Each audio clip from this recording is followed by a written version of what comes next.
Kalau cita-citanya adalah untuk mensejahterakan seluruh lapisan masyarakat, saya yakin dan percaya semua orang akan terus bekerja sama untuk menyukseskan Koperasi Merah Putih ini. Tapi tentunya ada beberapa catatan yang harus dilakukan dan media memiliki peran penting.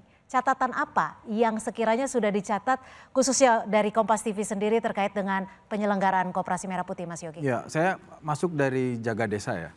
Kan sebetulnya ini program Kejaksaan Agung yang memang ada dua. Satu, mengamankan dan mengawal penyaluran dana-dana desa dan juga pembangunan di desa. Tetapi tantangannya adalah begini. Dalam konteks koperasi itu kan seringkali disebut ini jadul, tidak punya daya saing unggul dengan situasi sekarang. Ya. Artinya apa? Kehadiran Jaga Desa dengan segala dasar pengawasannya dengan berbagai pihak itu juga harus bisa menjaga hukum sebagai pagar tanaman, tidak menjadi penghalang. Kenapa? Karena ada tetap berbarengan dengan itu harus ada yang dijaga. Apa itu? Itu adalah ekosistem perekonomian di desa. Ya. Sehingga orang tidak takut lagi melakukan inovasi dan sebagainya. Ini yang tadi saya menyampaikan bahwa tadi di Mabes Polri, Presiden Prabowo mengatakan kalau menjadi pejabat negara, abdi bangsa jangan pernah kecil hati dan harus siap dikritik. Bagi kami media ini adalah luar biasa ini. Artinya kerja kita sebagai pilar keempat melakukan kerja-kerja jurnalistik profesional yang berorientasi pada kepentingan publik. Hampir semua program-program unggulannya Pak Prabowo ini kan orientasinya kepada publik termasuk koperasi desa. Jadi kalau catatan kita adalah sekali lagi kita tetap berkaca kepada apa yang pernah terjadi di masa-masa lampau itu tetap tidak bisa kita hilangkan. Bagaimana penyelewengan, seperti apa metode dan sebagainya. Yang kedua kita mendorong peranan publik. Kenapa? Karena perekonomian yang terbaik adalah di mana ada partisipasi masyarakat. Nah, Koperasi Merah Putih itu membuka itu. Nah, berikutnya adalah kerja lintas sektoral ini. Misalnya dari kementeriannya Prof. Edi itu kan ada hal yang paling penting, itu bagaimana penguatan legalitas kekayaan intelektual yang dimiliki oleh masyarakat desa. Sehingga koperasi pada akhirnya ketika sudah dimodali dengan dana yang cukup besar, itu kemudian bisa optimal bergerak dan ke depan itu yang disebut dengan kebangkitan perekonomian bangsa bisa tercapai.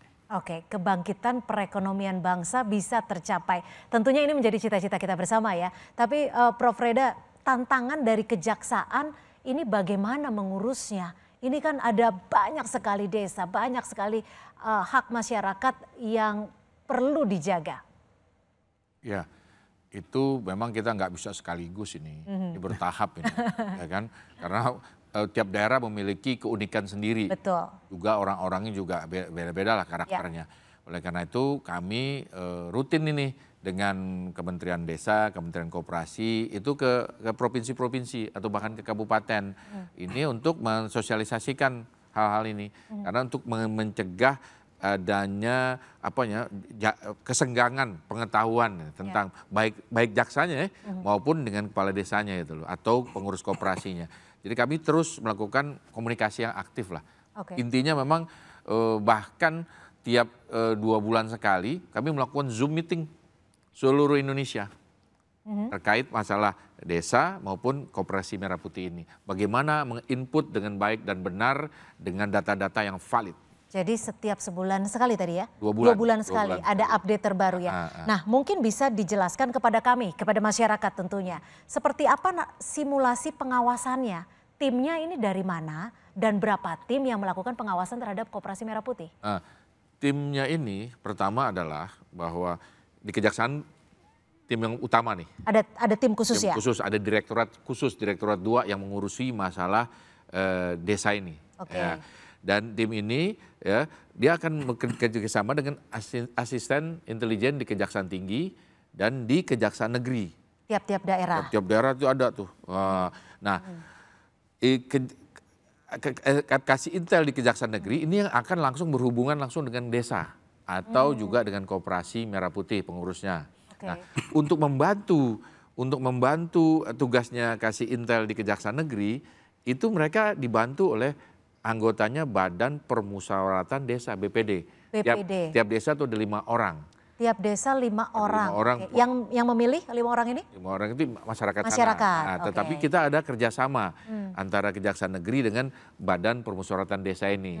Jadi kita nggak langsung memang ke desanya, gimana? Kita juga dapat masukan dari masyarakat, terutama dari Badan Permusyawaratan Desa atau anggotanya. Artinya ada simulasi Berjenjang. kinerja berjenjang ya, yang berjenjang Dan yang juga dilakukan ada pengawasan keterlibatan langsung dari pusat. Nah, masyarakat yang langsung terlibat langsung mau komunikasi langsung dengan Kasih Intel di Kejaksaan Negeri. Oke, untuk melakukan komunikasi dari tingkat berjenjang ini ditemukan masalah tidak selama ini? Kalau ada beberapa daerah yang belum memiliki akses internet, memang itu agak susah. Biasanya Kasih Intel itu mendatangi ke kecamatan setempat. Kumpul di situ, bagaimana komunikasinya diajak bersama, bicara secara langsung. Kalau memang tidak ada akses internet. Tapi kalau ada akses internet, biasanya langsung pakai Zoom atau bisa pakai WhatsApp juga bisa. Oke, jadi semuanya sudah bisa terimplementasi Bisa ya. terimplementasi. Prof. Edi, apa yang menjadi PR khususnya untuk di Kementerian Hukum terkait dengan Koperasi Merah Putih ini? PR-nya dari legalitasnya apa yang belum dilakukan saat ini dan masih menjadi PR? Sebetulnya terkait aturan supaya dia bisa fleksibel itu semua sudah kita atur. Canangkan. Ya sudah dilakukan ya. Jadi baik dalam bentuk peraturan presiden maupun peraturan pemerintah. Dan tadi sempat disinggung oleh Pak Menteri Koperasi Pak Ferry bahwa kami di Direktorat Jenderal Kekayaan Intelektual juga mengenal ada yang namanya indikasi geografis. Jadi hak kekayaan intelektual tetapi itu milik dari komunal. Ini juga bisa membangkitkan ekonomi di desa, di daerah, dan dia juga bisa kemudian berkolaborasi dengan Koperasi Merah Putih yang dibangun itu. Baik, ya. Pak Menteri, ini kan kalau cita-citanya semuanya kalau memang untuk masyarakat kesejahteraannya secara menyeluruh, pasti setiap masyarakat akan dengan sukarela membantu. Kira-kira kementerian Anda membutuhkan bantuan apa nih dari masyarakat? Mungkin kita bisa berkontribusi apa agar Koperasi Merah Putih ini bisa berjalan dengan baik sesuai asta cita? Ya, koperasi ini entitas bisnis usaha. Jadi ini adalah badan usaha yang memberi kesempatan masyarakat di desa, kelurahan punya badan usaha. Dan kami semua dibantu dengan kementerian lembaga yang ada, khususnya kami. Itu KPI-nya itu Koperasi Desa Kelurahan Merah Putih ini harus yang pertama untung, profit, karena ini bisnis.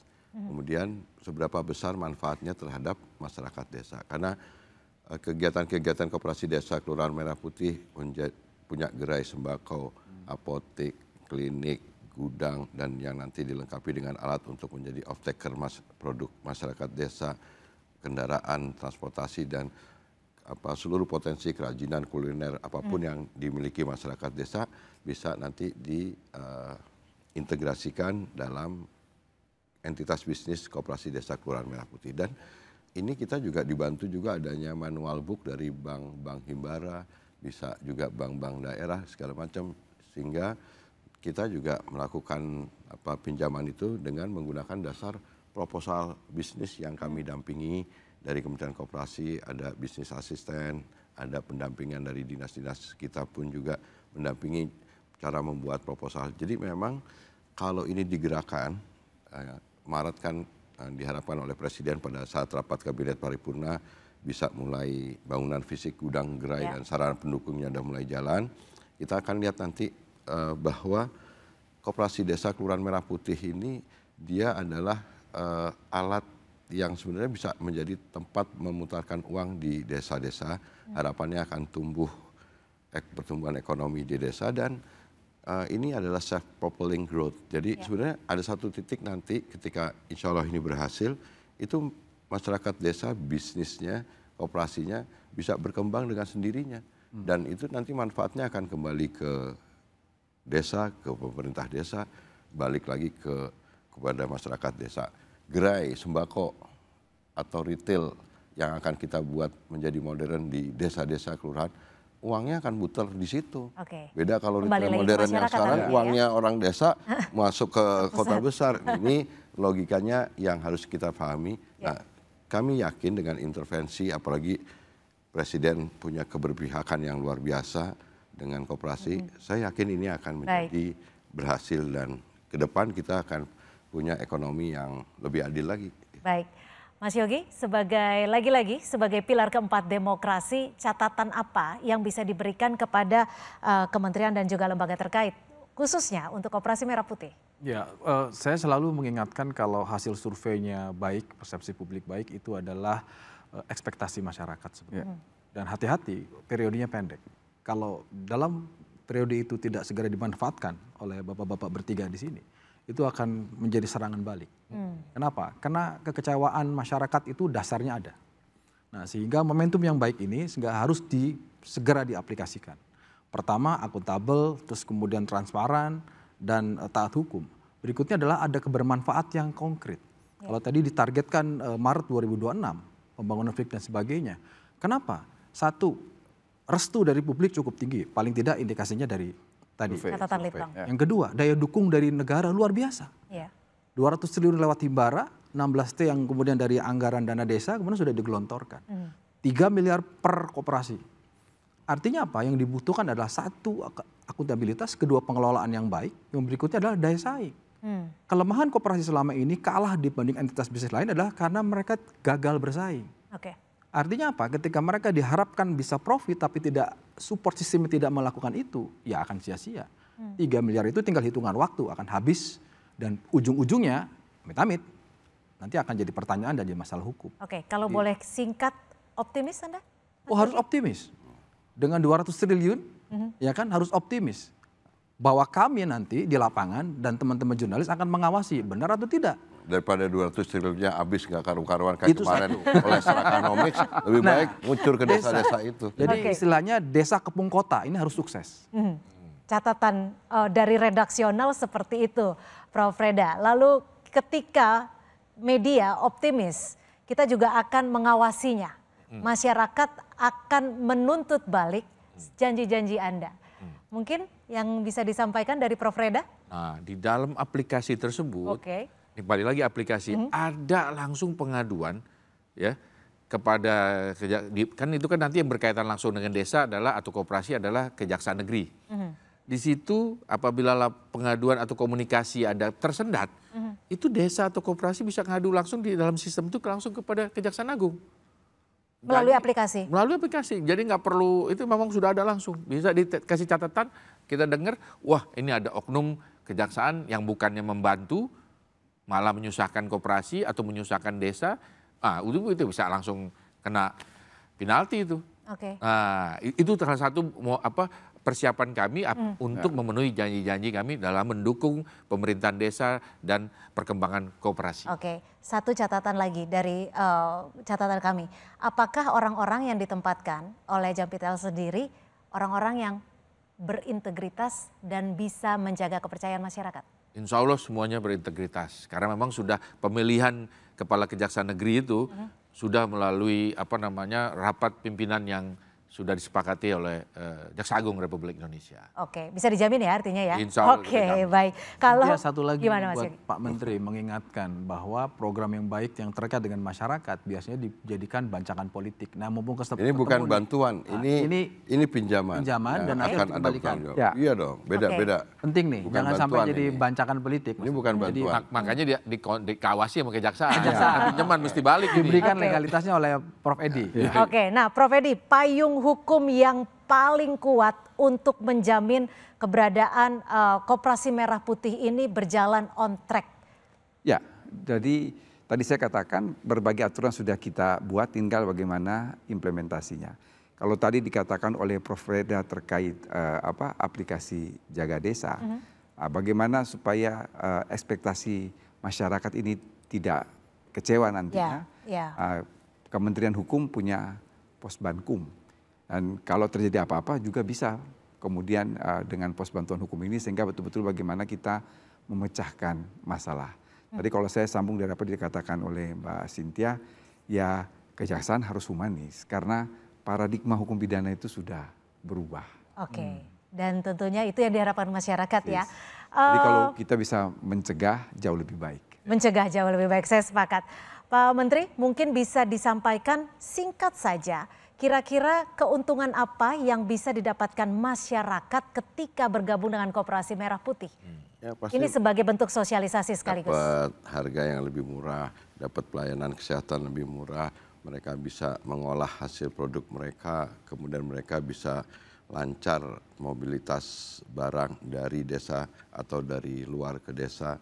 Kemudian juga nanti akan terbangun ekosistem hub atau agregator kalau istilah sekarang yang akan bisa mengembangkan produk-produk masyarakat desa. Dan sekali lagi mereka sekarang punya dibukakan akses yang selama ini nggak ada, modal, manajemen, teknologi yang harus dimanfaatkan. Ini kesempatan buat masyarakat desa.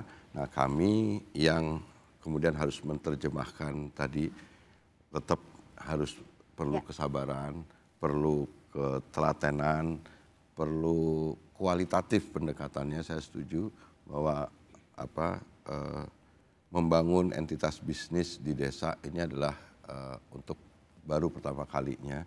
Karena koperasi desa ini sebenarnya memang badan usaha yang bagus. Tapi sekali lagi Kementerian Koperasi juga nggak ada bisa bekerja sendiri kalau nggak didukung oleh 2 profesor yang hebat-hebat dan teman-teman kementerian lembaga yang lain. Karena memang ini bukan sekedar program strategis nasional, tapi ini merupakan ya bisa dibilang ini gerakan negara untuk mengembalikan arah sistem praktek ekonomi ke ekonomi. Artinya Kementerian Koperasi tidak bisa berjalan sendiri, dibutuhkan setiap elemen masyarakat termasuk dari Jamintel, termasuk dari Kementerian Hukum, termasuk dari media dan juga tidak terkecuali dari masyarakat itu sendiri. Sama langit juga dukung harus. Oke, dan ini dia yang menjadi harapan kita bersama agar kesejahteraan masyarakat bisa terus terjamin dan yang menjadi asta cita dari Presiden Prabowo Subianto bisa disalurkan bagi masyarakat dan tentunya masyarakat bisa lebih kritis lagi juga